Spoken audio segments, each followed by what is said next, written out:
All right, welcome back to another episode of Small Guys Podcast. Today we are reviewing 8 Mile from 2002.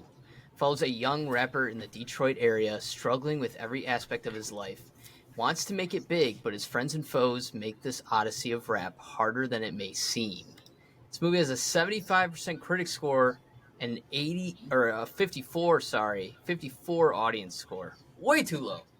Well, it's like now that we know that Rotten Tomatoes has been bought out by corporate America, we don't know for how long. Like, do I believe that score? No. No. Plus, IMDb though has a 7.2. Yeah, see that's where I respect it. That's because IMDb understands. Yeah, I think if you're over a 7 on IMDb, you're doing well. For sure. As a movie, I feel like. No, but I think Candace liked this movie. Oh, who's Candace?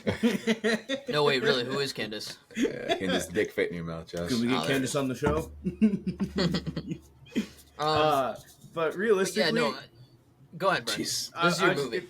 Well, I was just gonna say, realistically, it is different for us because we are a Michigan-based podcast, and not to dox us, we're near the city. Like when people say, "Oh, I'm from Detroit," and they're from like Novi, bunch of jackasses. If we said Detroit as a reference point, they're gonna know where the hell we're talking about. So Fair. That being said, this movie, I feel like I know me personally, this is the first R-rated movie I ever watched as a kid. Like my parents were like, "Yeah, we'll just cover your eyes during a couple of the scenes, but this is Eminem. Like you're gonna hear him, you're gonna see him. Let's just show him this movie." Yeah, for sure. No, it is crazy because this movie is a big deal, at least around here. And I remember being a kid, and you would just drive on the freeway past 8 Mile, like you could see it all the time, and you're like, "Damn!" And I mean, this came out just a few years after we were born. That's how old this movie is now, and. Yeah, because I think it was 2002. Yeah, was it 02? So in 2000, Marshall Mathers had hit 1 million sales, which again is a big deal back then. Streaming isn't a thing. That's like 1 million straight sales, and then he solidified his place as that guy for the time with the Eminem show dropping. I think the following year after the movie, and that that album just went emerald. Like that album is still doing numbers to this day. As of last year, if you looked it up, Eminem show was like the highest, like in the top 10 of highest sold albums still. Yeah. Well, what's crazy to think about too, like I swear to God, like Tupac and like MJ, they still like the streams are ridiculous for them. I can only imagine if they like were around in our era, like what their streams would be. It would be like ridiculous. It would break records even beyond Drake, to be honest with you. I really believe that. I'd agree. Yeah. But yeah, no, his music constantly stays around. Like I don't think there's ever been a time where he hasn't been I think right now he's probably still top 15 like according to Spotify. Like I don't think he's dropped below top 25 ever. And like honestly, even us being as big as fans as we were growing up, like I'm not scared to admit after LP2 kind of fell off for me. Like I still respect the man. I was just gonna ask, man. You don't think he's fallen off a little bit in terms of? 100%. I'd agree. And there's people that have told me to go back and listen to it, and I'll check it out every now and then. But like, I'm not getting hyped like I was in high school, like when he dropped LP2 and we were freshmen. What, bro? You didn't like Revival, bro? Ed Sheeran. That's where it got me. I was like, what's he doing? He did that Walk on Water song with Beyonce, and I was like, oh no. Yeah, that was bad. It's like, what's happening here? I think what's crazy though. All three of us have seen him live. Yeah, I forgot. Mikey technically hadn't seen him. Dude, I was at the Drake concert when he was touring for Views, and I like nobody in this group chat, Josh, Brian, Aiden, Andrew, nobody wanted to go with me, so I literally bought a ticket to myself. To be fair, we didn't have a group chat established then. We were all friends in high school. Yeah, we did. We were in senior. It was senior year. We still had the Tom Clancy's. Was that senior year? We had Tom Clancy. I thought you went when we were like juniors. No, we were seniors. I went to Joe. Fault, OG. I went to Joe Louis Arena by myself. Okay. My iPhone 5C died halfway through. I got the video of Future coming out, still the Grammys, but he brought out Eminem for Forever because like around that time there was some like rumors that they had beef, like quote unquote. Yeah. There was beef and they squashed the beef at that show. Well, dude, I swear to God, Eminem came out. I promise you, I could not hear myself fucking think. I couldn't hear my own like thoughts in my head. Everybody was screaming at the top of their lungs. It was ridiculous. It was so fucking. Yeah, I mean, you got to experience them doing one of the best rap songs of all time.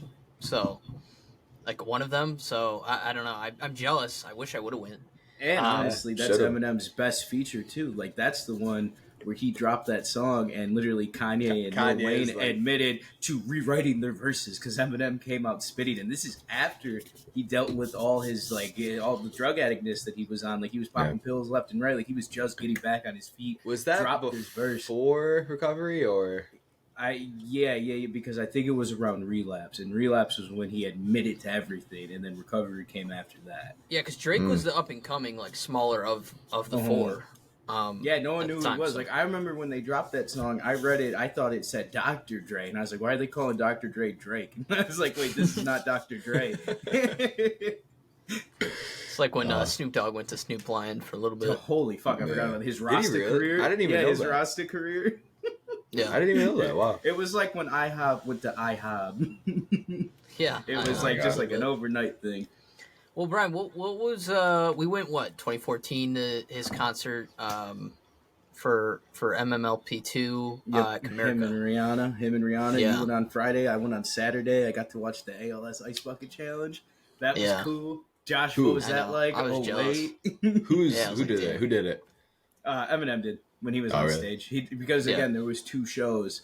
Because obviously it's Detroit. He sold them out both back to fucking back. Honestly, he could have gone for a third cool place night. for a concert too. Yeah, and like as far away as you were, you still felt involved because that stage is fucking massive, dude. Like, it was so much fun.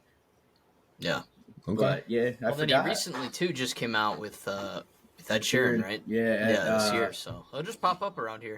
Yeah, dude, and it's cool. And like I think prior to that, I know he popped up when he opened up Mom's Spaghetti. He was serving people out the window. Like that's just funny as shit. Funny as hell. Yeah. Yeah. This. That spun into a restaurant, and there's only one, right? Yeah. I almost feel like they opened up another one somewhere in Cali, but I could be wrong. Yeah, I know the line's always insane. From what I've heard. It's funny because I told my dad that we were gonna watch this and review it. And he was like, "Well, when you come home next, like, let's go to Mom's Spaghetti. Like, I've been craving it. Like, I want to see what it's like." And I was like, "All right, yeah, let's fucking go." Yeah, that'd be cool to go there. And two, I remember growing up also when the Tigers were really good. We'd go to the games and like they would play like half the players that came out to bat. It'd be his song, like one of his songs, like from Recovery or whatever it was. And I don't know. It's like one of those moments I won't forget. Just constantly hearing Eminem. I feel like Mickey came out to fucking Till I Collapse. Like I remember hearing that quite a few times, and that was always hype. Not Afraid was a big one, dude. You hear the clap, you'd be like, "Fuck." Till I Collapse and Lose Yourself are just so overplayed for me, and I don't get what I should get out of them anymore. But Not Afraid, dude. There is not a song on this earth that fucking can get me as hyped as Not Afraid, bro. I literally feel like I could bend fucking bars with my bare fucking hands like a goddamn monkey in a fucking cage rattling that shit. Like I feel like I could break a barbell over my fucking knee, dude. Like that shit gets me going. Dude, no, I agree because that song came on my shuffle last time I was driving back to Grand Rapids, and I looked down and I was going 90. I was like, "Oh shit!" I was like, "I didn't know this song still had this chokehold on me." Dude, he was driving and his steering wheel broke in half. I looked up. I was halfway to the moon. I was like, "What the fuck?" No, I have so many memories like that too. Where like when Call of Duty Ghosts came out, or even like before then. Like just playing Call of Duty and just listening to Eminem the whole time, or Drake or whatever it was, just to I don't know, play while you're listening to music. This is actually I shouldn't be spoiling it, but I've fallen behind. This is not Scrapped Brian's Corner idea. It's just me and the person that are supposed to record it have to figure out when we're going to do it. But we were going to do ranking the Eminem albums, like the good ones and which ones we like, the collabs included, like Bad Meets Evil, D12, and then we were going to relate it to which Call of Duty, because me and this boy, I'm sure you know who I'm talking about, I don't want to spoil it here, would just play Eminem and play Call of Duty every day after fucking school. And like we could pinpoint albums to like when they dropped, to when like even the older stuff, which COD that would go with at the time, just the way that we were feeling. And were you drinking Mountain Dew? Thing. If my mom let me, because I was like 11. She let you listen to Eminem and play Call of Duty.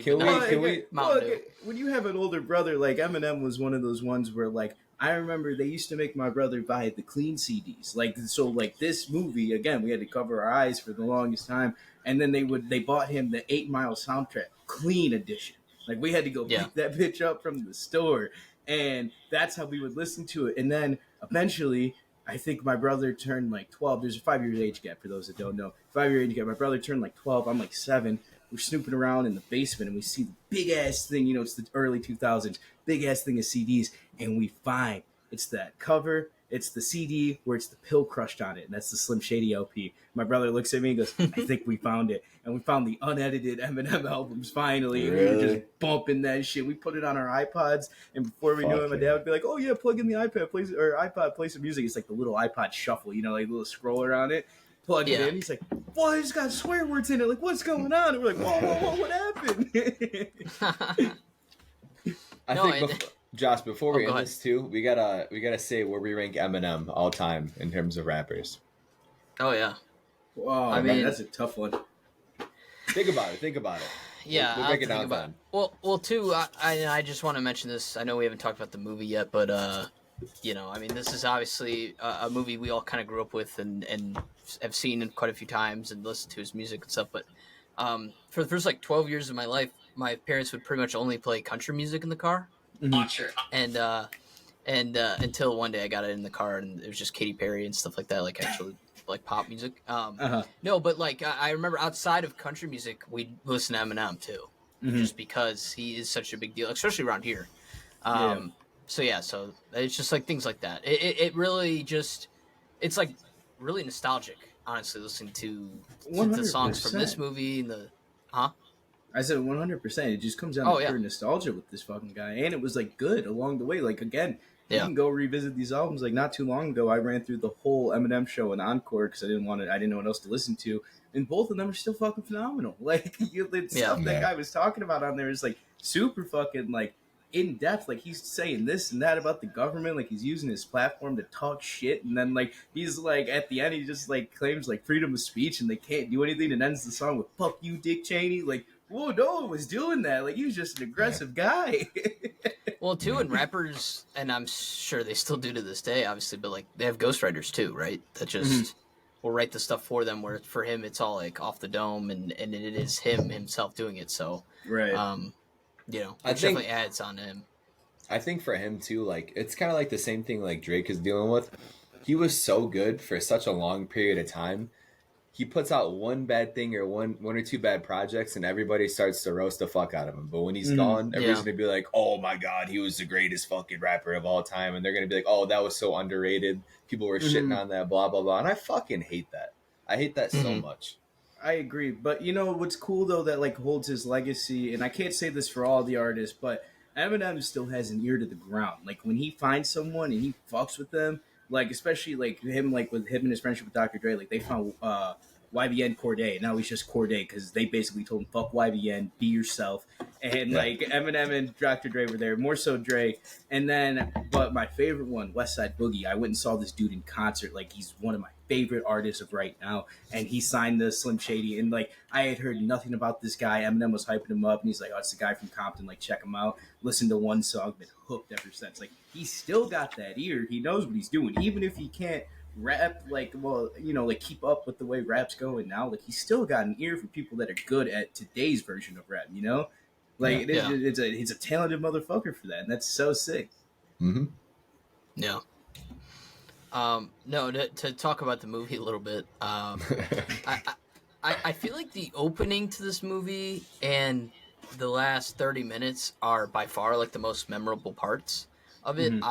And too, there's like a ton of memorable quotes and stuff throughout the movie, but that opening to the movie is pretty hype in itself. I feel like, and I always remember that he's gonna throw up. I remember I was watching this earlier while I was around lunchtime, so I was eating, and I waited to start eating until after he threw up because I knew it was coming, obviously, in like the first 2 minutes. But what do you guys think of the way this movie starts? So like the way it opens again, like we even as a kid we knew who Eminem was. Like we knew that he blew the fuck up. So you expect him to go out there and whoop ass, and then like even now, like this is probably like I don't even know how many times I've seen this movie, but like you expect him to go out there and start cooking, but you know he can't. Like he's just at the bottom. Like he has potential, but he's got to choke. You got to get that build up. You got to see him at his low and go even lower before that motherfucker like does what he does at the most, honestly, probably one of my favorite climaxes or like ending scenes in any fucking movie is this movie. So I love him it. Choking at the beginning helps so much more with the ending. Well, I think the ending too, like it comes back 360, man. Like that's just so cool. Like that's such a good way to end the movie. I will say that they did a good job wrapping this movie up. I think the last 30 minutes are by far my favorite. Like there's so much going on, like everything's just getting tied together. But I feel like after like that opening scene like you're talking about and up until like that last 30-minute mark, there's some work that could be done with this movie, obviously. But to be fair, it's a movie starring Eminem, like a rapper. Like we're not gonna expect like a Robert Downey Jr. performance or something like that, you know? Well, and it's too when you're watching it, you're like, how much of this is based off what he actually went through? You know, how much of it isn't? You know what I mean? Mm-hmm.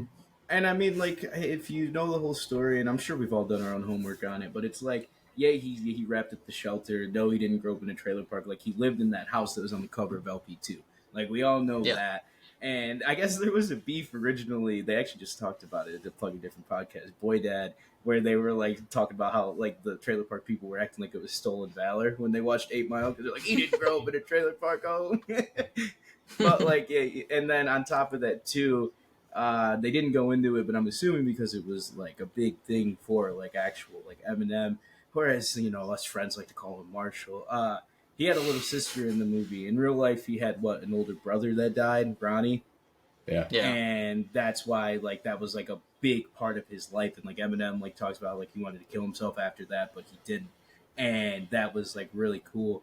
But before I forget too, from the opening, the guy that he chokes to, that's like his best friend proof that he grew up with in Detroit.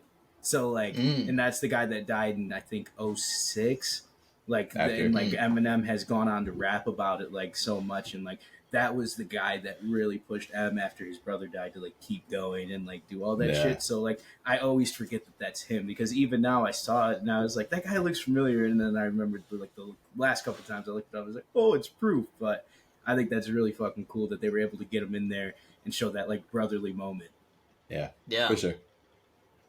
Well, especially too in this movie where you know, he's got these group of friends, this little entourage type thing. And they're all talking about like once one of them gets big, like they can get women and money and stuff like that. So it's like clearly Bitches the people he grew up with, the people he came up with clearly do mean a lot to him. So him being in this movie makes sense. I really like the messages too, like throughout this movie. I think it's DJ Is that says it, his friend. When the car breaks down and they're looking at like the torn down houses and stuff in Detroit and the comments that he had on it. I mean, and it's still to this day, you know, there's still houses like that around Detroit area. So if I'm not mistaken, now again, this is like one of my dad's facts, so that I don't like if you fact check me, you're gonna break my heart. But like I'm like 99% positive. I remember my dad telling me that they actually just burnt down a house because it was way fucking cheaper than like faking CGI. Because again, there were so many houses in Detroit dilapidated that it was easier for them to actually catch one on fire. Yeah, for sure. I don't doubt that. But I gotta ask you guys, what's up? Who's your favorite member of his entourage? I mean, probably Future. Dude, I was gonna say it's between Future or Cheddar Bob. Cheddar Bob's good, but what's the big dude's name? He fucking kills me every time. Soul. And that's the dude from Ballers. Yep. I haven't watched Ballers. Oh, dude, they just added it to Netflix. You should check it out. It's a good one. Yeah, it's weird they put that on Netflix since it's an HBO original. Yeah, I saw it right after watching fucking 8 Mile. It said Ballers as a preview, and I was like, what the hell? Yeah.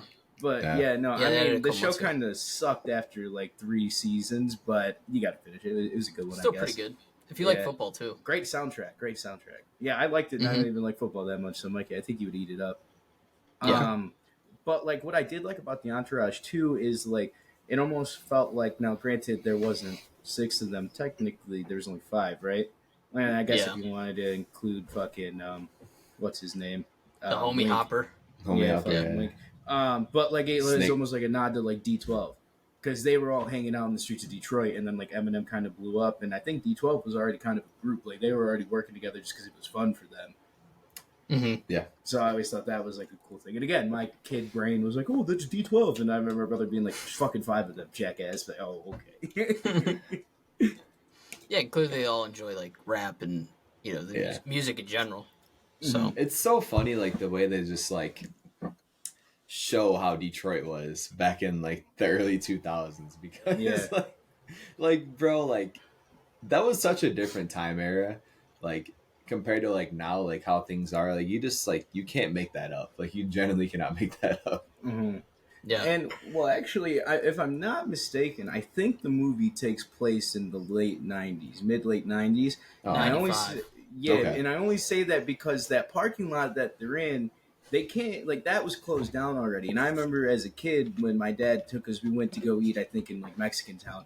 My dad was like, because again we're like right near it. My dad was just like, "Hey, do you want to go see like the random shots from 8 Mile?" And we were like, "Yeah, okay." Like we're all kids, and like I remember getting to see the Ambassador Bridge for the first time. My dad's like, "Look, like here's like from the cover of the 8 Mile soundtrack, like that's the Ambassador Bridge." And he's like, "There's the parking lot," and I forget what it's called. I think it's like the Tiki is what they call it in the movie. I don't remember if that's the actual name of it, but he's like, "Here's that," and then like and just it starts recently, with a C. It's like it's gonna bother me. I forget what it is, but that's the lot. And like he was like, "Yeah, that's closed down." And like that's when I realized I was like, "Oh, the movie isn't actually 2002. It takes place then." And then obviously they just like acted like they were inside of it.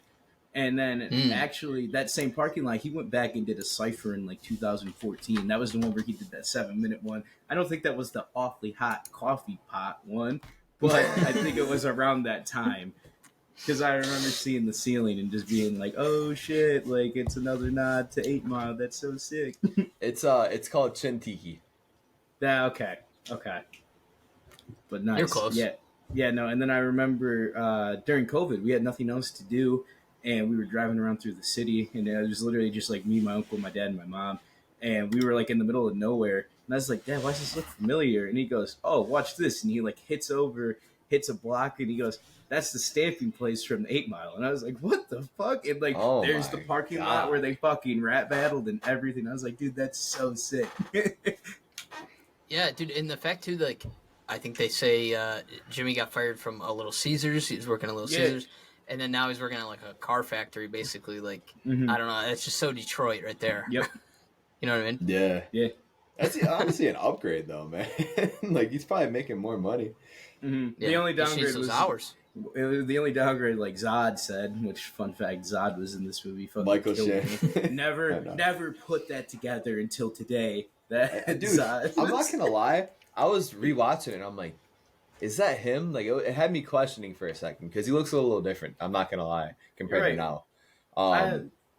But I seen that dude. I was like, no fucking way. Like, it's so cool to think about, like, actors in like the early like 2000s and even like the close to like 2010, just like where they're at now. Like, again, playing Zod, playing Captain America. Like, that's just so fucking cool to me, you know? Yeah. And they're probably really small actors at that time, or maybe Anthony Mackie was because he was very young. But I to talk about Zod himself. No, to talk about his character though, it what a kick in the balls that is. Like that they're literally pretty much the same age. They went to high school together, and now he's dating like his mom. That's like if a senior that was a senior when we were freshmen was dating our mom. Like imagine that. Like how fucking crazy that would be. You know what's funny? That scene where they're fixing the car. Oh, I was just singing that song in my head, Mikey. Future and Rabbit start talking about like, how he's fucking his mom and how he's just got fired and all that. What is it? Because you live at home in a trailer. And he goes, "What the hell am I gonna do?"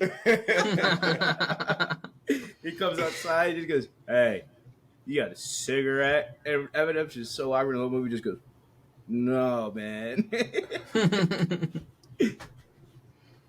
No, it too, like, you know, I know we've mentioned this before on the podcast, but, like, you know, we are at that age where we're in our early 20s, and that's kind of where this group is, and they're not sure what's to do next really in their life, right? Like they know they have these dreams and aspirations, but they don't know how to get there and conquer them. And especially for Jimmy or Rabbit's character, who, you know, obviously doesn't have much money, doesn't have a good home situation. I don't know. It's like it's motivating to watch this movie and see him be able to end up where he's at. Especially if this is loosely based on his life, which it seems like it is.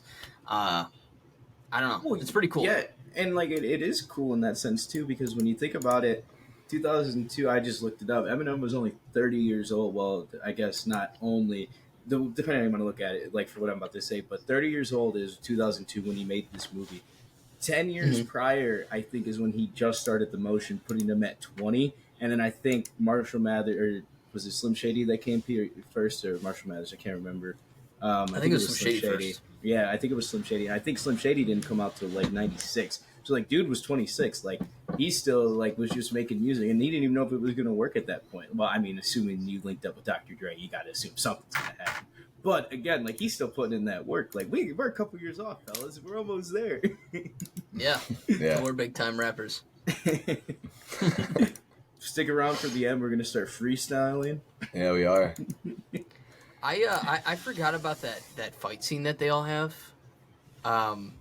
You know, where Cheddar Bob shoots himself. That fight looked.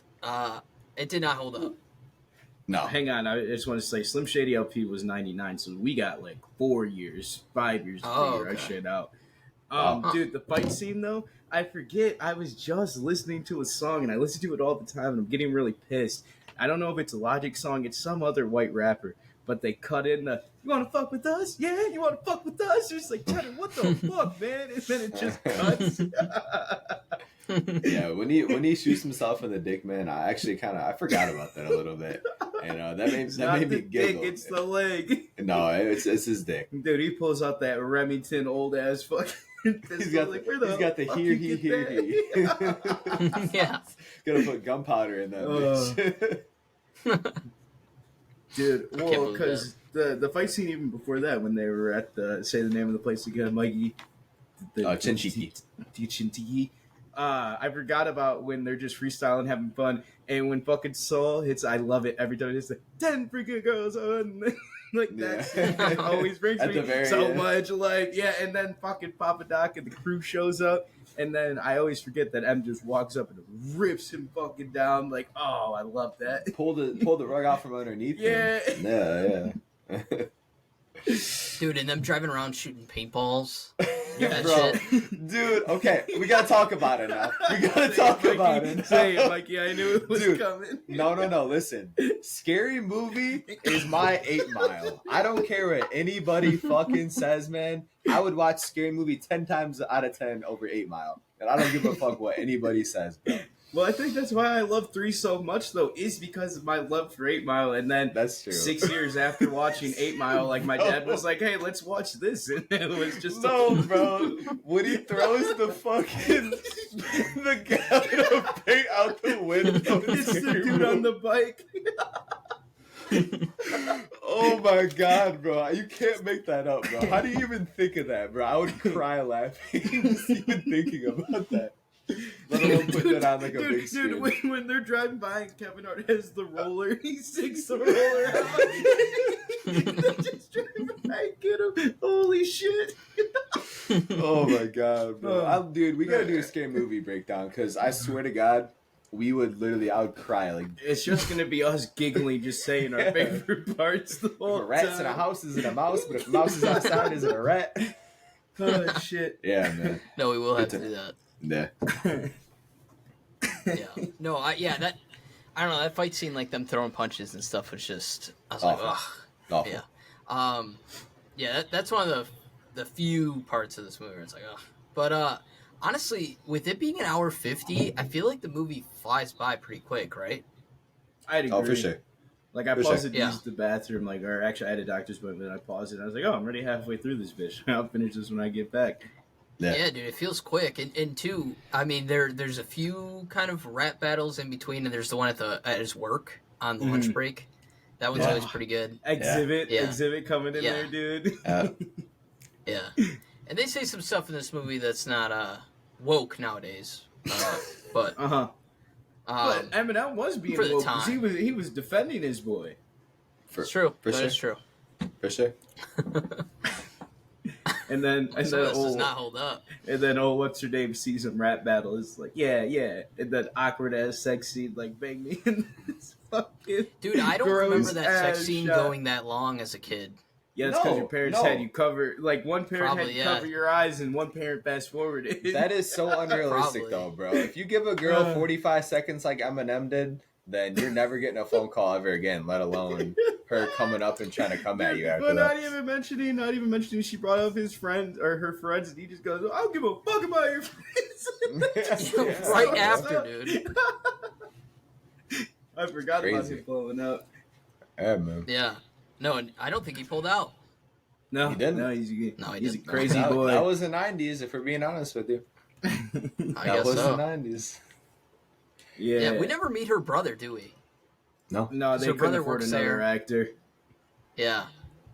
It's kind of funny. I don't think I've ever noticed that when watching it, that we don't even meet her brother or see him at Like, any hey, are point. you banging my sister? Like, no confrontation, nothing. What do you like guys that. think of him driving to his ex-girlfriend's house and him pulling off right when things get really bad? Like they find out they're going to get evicted after in like a month from now. Mm-hmm. Yeah, What and was, his mom what was kinda the throws point of him that? out. Like, what was the point of that? Like, I thought that was Well, pretty I think because his mom threw him out, like that was going to be his last resort, was going there. Yeah. But Although, I he feel like he- didn't want to repeat the cycle. Yeah, he didn't want to repeat it. And then too, she does show up at his work, Janine, and I guess them breaking up isn't like super clear, right, as to what really ended Yeah, no, it. She lied about being pregnant, and then his last words to her were, "Fuck you, Janine." She walked away. That's crazy. Yeah, she's like, everyone's calling you a loser. Yeah, and then that's when he spins the block and they get in the fight and Cheddar fucking shoots himself in the leg. Yeah, spins the block. You said Spins the he block. spun the car around. Yeah, I mean he spun it. He technically spun it. He did. What did you guys think of Brittany Murphy? Rest in peace. Her character in this movie, kind of as the love interest. What did you think, Mike? I thought she's a great actor. Yeah, great actress for sure. She's an amazing. What did you think actor. about her in the movie though? Like her character that she portrayed. Oh, she's a homie hopper. Oh, yep. It's accurate. Yeah, she's a homie hopper. Yeah, Like, 100p. You know, like I mean, Well, they're giving each other looks in the car too. Her and Wink. Can we talk about when they go back to the guy that looks Wink's, like Bow Wow? Wink's mom's house. Yeah, Bow Wow's character. He goes, "What about your mom's?" And then he goes, "Oh, she works nights now." And I was like, "Okay." When they go to his basement, how fucking like late 90s, early 2000s is that? Like just like pretty much a guy getting a lap dance. Like where would you ever see that nowadays? Like you would never see that at a party. Like Bitches just aren't giving out lap dances like that grabbing anymore. in Like, it's Future just on the crazy. couch. And they're just Yeah, dancing. dude, and that's over when he there. hears about Papa Doc, Clarence. Yeah, he just overhears it because Cheddar Bob walks up and like that's like another thing that made Eminem so good. Like when he did rap battle, like in real life, like he would just keep notes on all these motherfuckers. Like he'd have an arsenal ready to go. And like again, Cheddar Bob walks up to this girl, asks her to dance. He's like, "So how do you know Papa Doc?" She goes, "Papa, do you mean Clarence?" And like M is like, like fucking like where my door would be all the way back there, not even supposed to be paying attention. And he just took that to heart. Not even Future noticed what just happened.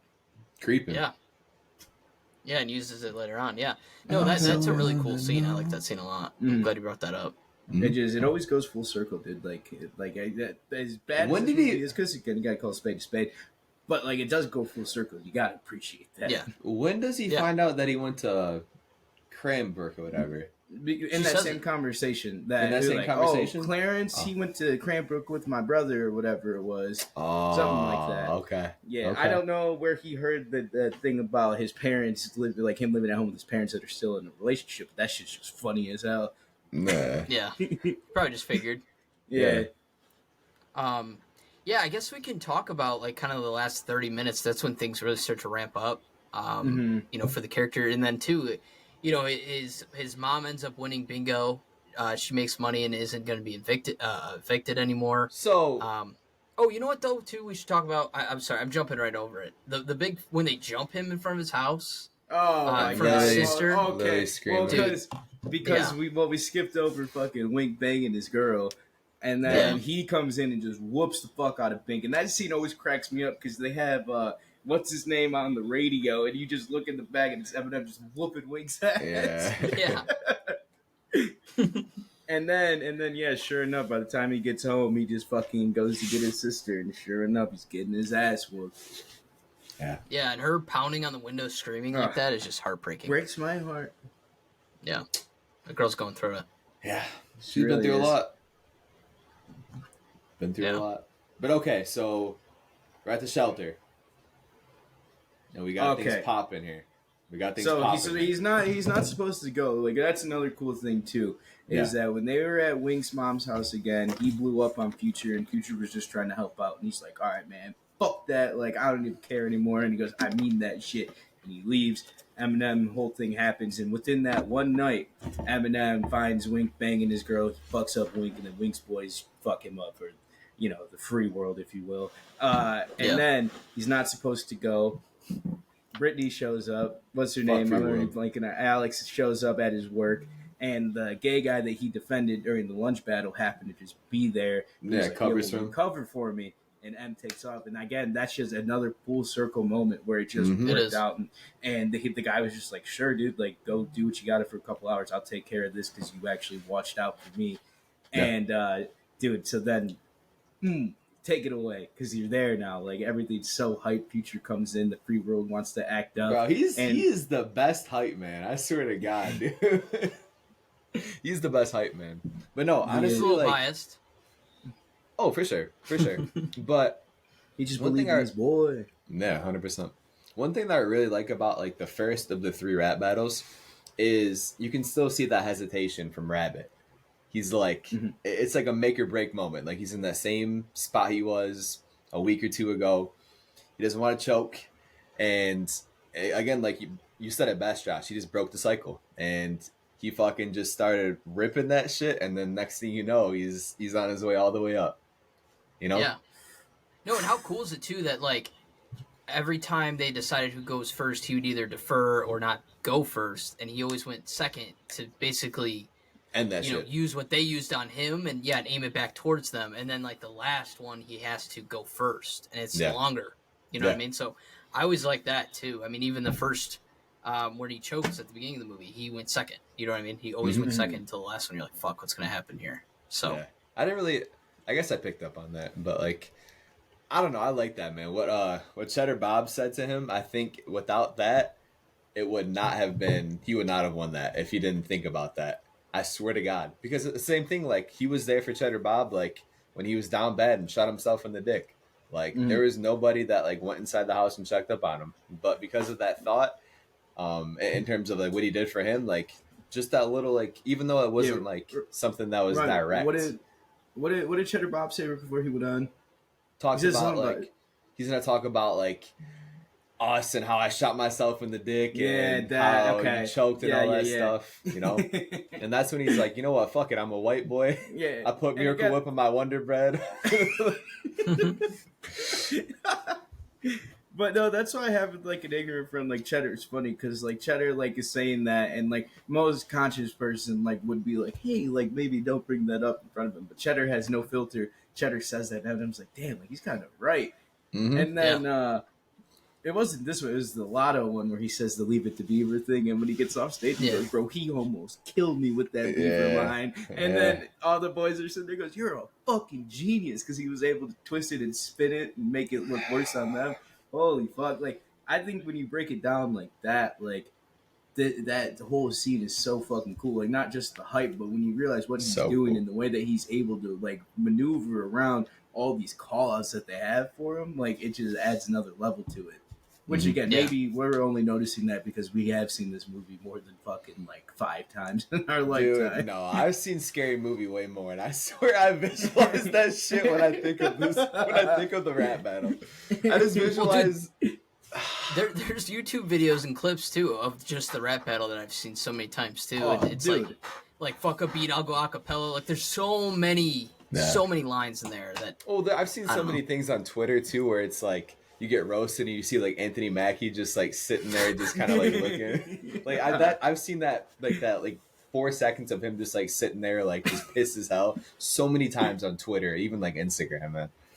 Dude, you know, there was a phase for a while. You know, some people get drunk and they're like, "Oh yeah, like turn on this beat. I'm a freestyle." See, I'm too white for that. I'll say instead, I'll get fucked up and be like, throw on the 8 Mile freestyles. I'm just gonna spit those. I used to do that shit like once every 3 months. I would like look at like Chenault and be like, "Hey, will you put it on?" Is that your party trick? Dude, not even a party trick. Like, I won't do it unless it's just me and the homies. Like, I will not do it in front of other people. Hey, next karaoke night, Mike, I'm gonna ask them to do it, and we'll do the Lotto and Eminem battle. We'll do that one. Okay, I gotta be Eminem though. You gotta be Lotto, bro. Like you got the tight t-shirts. Okay, that's fair. I'm gonna be in a sling though, man. I'm getting my titty repaired. I'm gonna be in a sling. I forgot about that. So Mike will be Cheddar Bob. Yeah. Hey, it's just as dumb as a reason, if we're being honest with you, bro. I tore my pec wrestling a goddamn steer, man. He shot himself in the dick.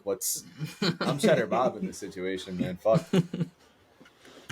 No, and yeah, all three are great. I mean, it's obviously hard to top the last one. Because most of it, he's just attacking himself. He's using all the stuff that Papa Doc would use against him, which is genius. I mean, we mentioned that earlier. Well, it's because fucking what was the first guy in Lickety Split?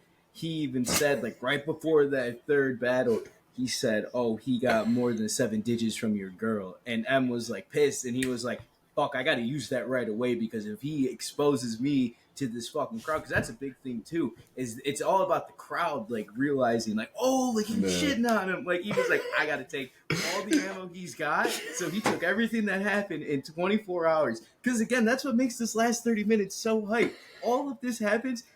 And like again, we've seen it so much that we know the rap battle is coming. He's gonna put him in his place. But like, I'm as pissed off as Eminem in this moment. I'm like, what the fuck? We need to serve them justice. Yeah, because they really do feel like a group of like bullies. I'm gonna bullies. give you so many. Huh? Yeah.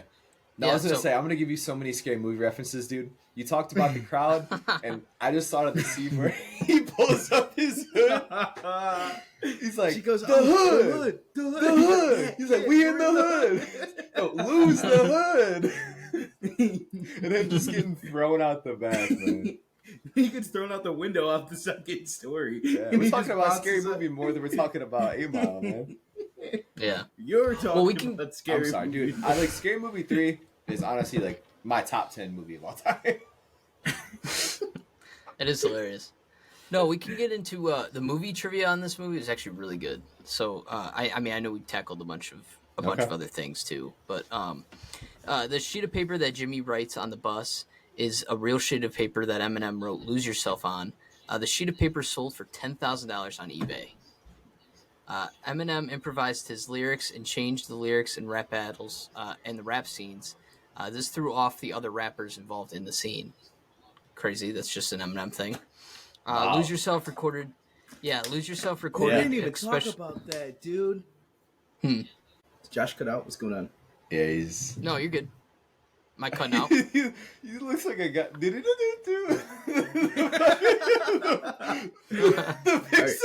The pixel. Are you good? Yeah, everything was pixelated. You just went quiet. But I was going to say, I completely forgot about the fact that Eminem, like when they were shooting this movie, invited like the city of Detroit to go to the shelter and battle, and those were going to be the motherfuckers that hopped on stage with him. Like that shit was so cool. Like he was just so about it for the city. Yeah. Lose Yourself, recorded especially for the 8 Mile movie, was the first rap song to win an Academy Award for Best Original Song, which it did in 2003.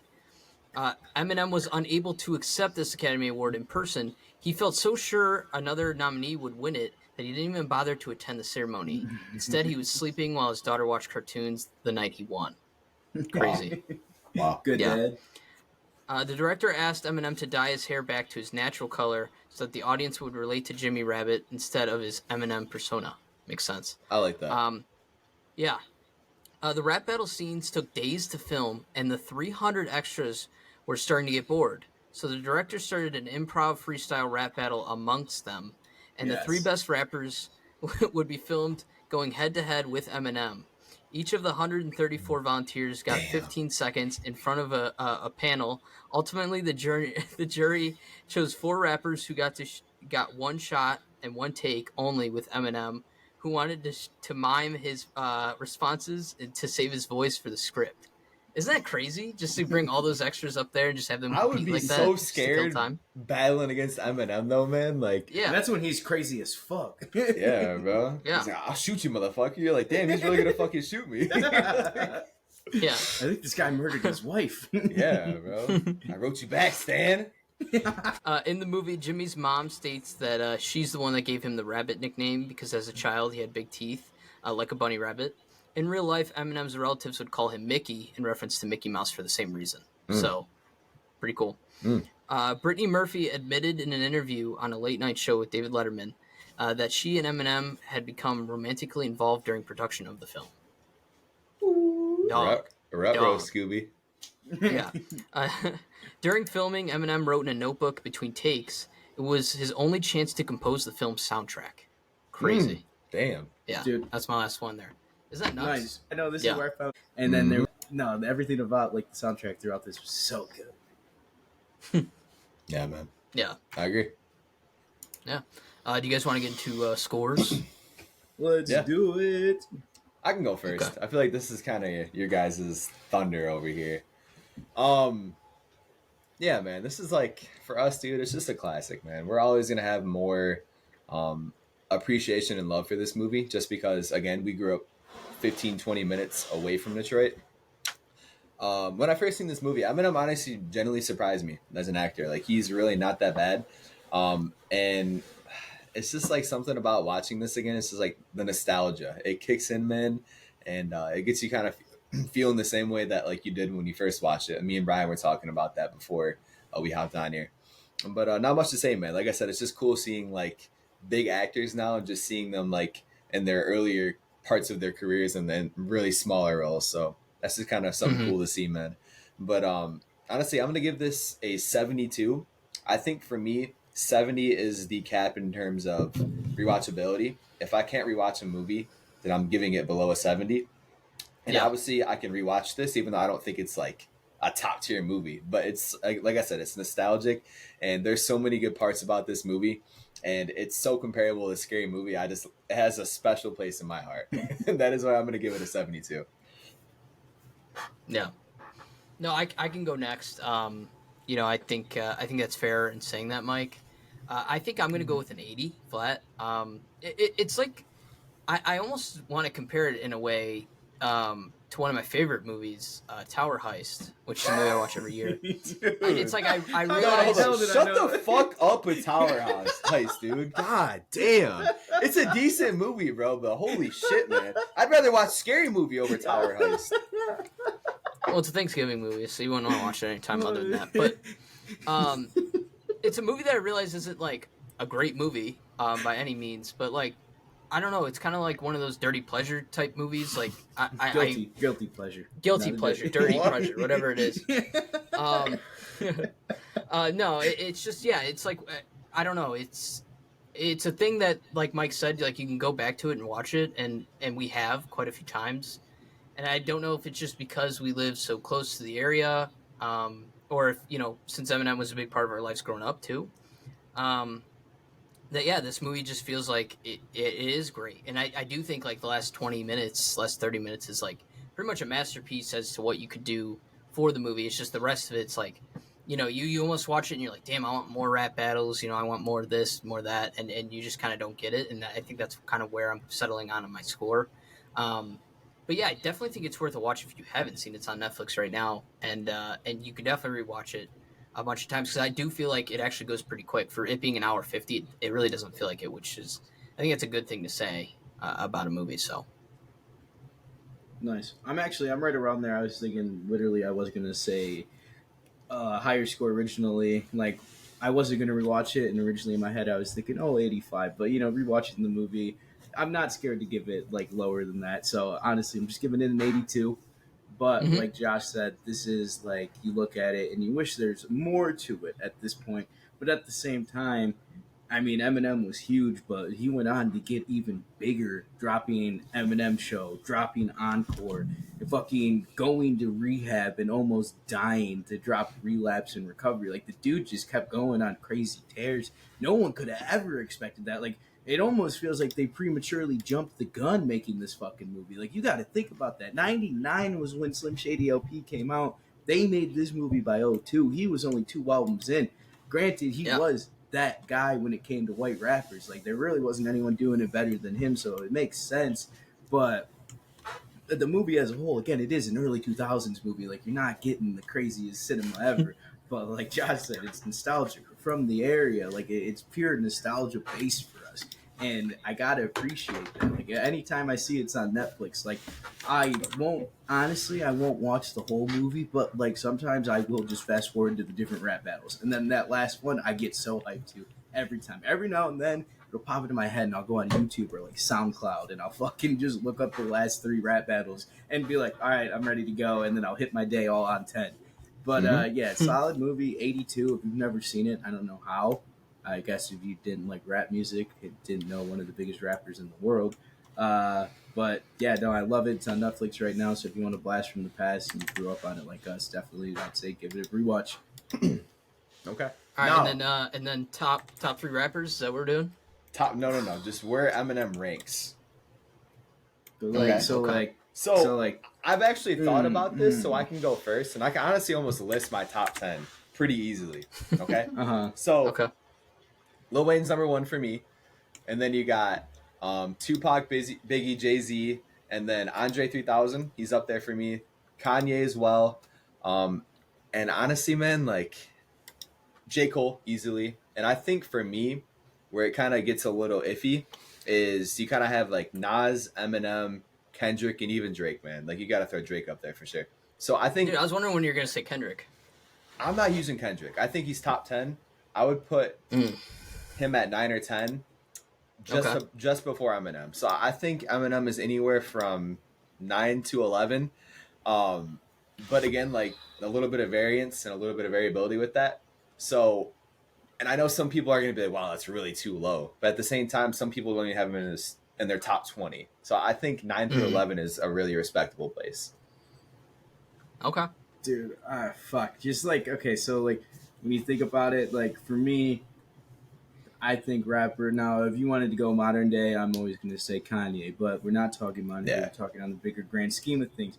First person that comes to mind for me is Biggie Smalls. I'll always ride on die that Biggie Smalls was better than Tupac. That's just a personal preference. I think they're both hand in hand, but I think that they're there. Honestly, I respect that. And then you could look at it as a group. NWA did a lot of crazy shit, but like then you just put like, Ice Cube and Eazy-E up there, like they're fucking amazing. Andre 3000, but again, you can't say Andre without bringing up Big Boy because Big Boy did his damn fucking thing.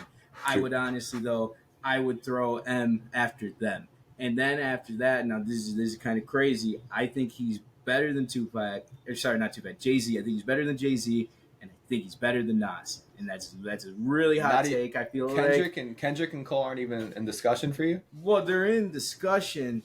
But again, Kendrick has to go on a bigger tear for me. Well, not even a bigger tear.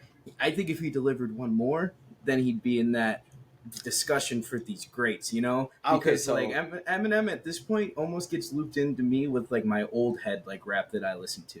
Me too. You know what I'm saying? Because like that's what I'm saying. Like Kanye didn't even get mentioned on this list, like I just brought up. But if you ask me today, it'd be Kanye, Kendrick, Cole. Like that would be my top 3 for today's rappers.